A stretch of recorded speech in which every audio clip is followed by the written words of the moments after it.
मायावती ने आरोप लगाया और कहा कि बीजेपी ने इस चुनाव में एक सोची समझी रणनीति और साजिश के तहत अपने आरएसएस संगठन के जरिए ये काफी गलत प्रचार करवाया है कि यूपी में बीएसपी की सरकार नहीं बनने पर मायावती को देश का राष्ट्रपति बनवा देंगे।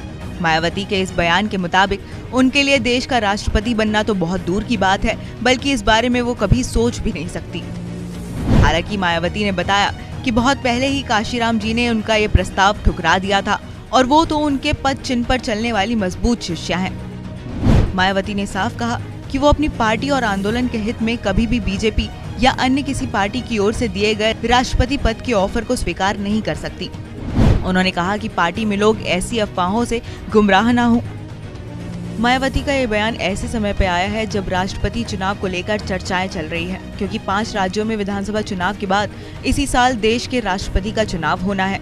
बीजेपी के नेतृत्व वाले एनडीए को भरोसा है कि राष्ट्रपति के चुनाव में उनके चुने हुए व्यक्ति को ही बहुमत मिलेगा, लेकिन हाल ही में यूपी, उत्तराखंड और बाकी राज्यों में चुनाव के समीकरण थोड़ा बदल गए हैं, जिसके बाद अब बीजेपी को अपने पसंद का राष्ट्रपति चुनने के लिए बाहरी दलों का सहारा लेना पड़ सकता है।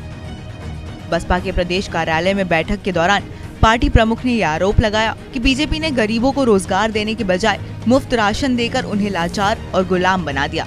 दलित समुदाय की अन्य जातियों को भी इन पार्टियों के हिंदुत्व से बाहर लाकर बसपा के साथ जोड़ना है। उन्होंने सपा पर निशाना साधते हुए कहा कि कई पार्टियों के साथ गठबंधन के बावजूद वे सत्ता से दूर हैं। सपा यहां अभी तक सत्ता में नहीं आ सकती है और न ही बीजेपी को सत्ता में आने से रोक सकती है।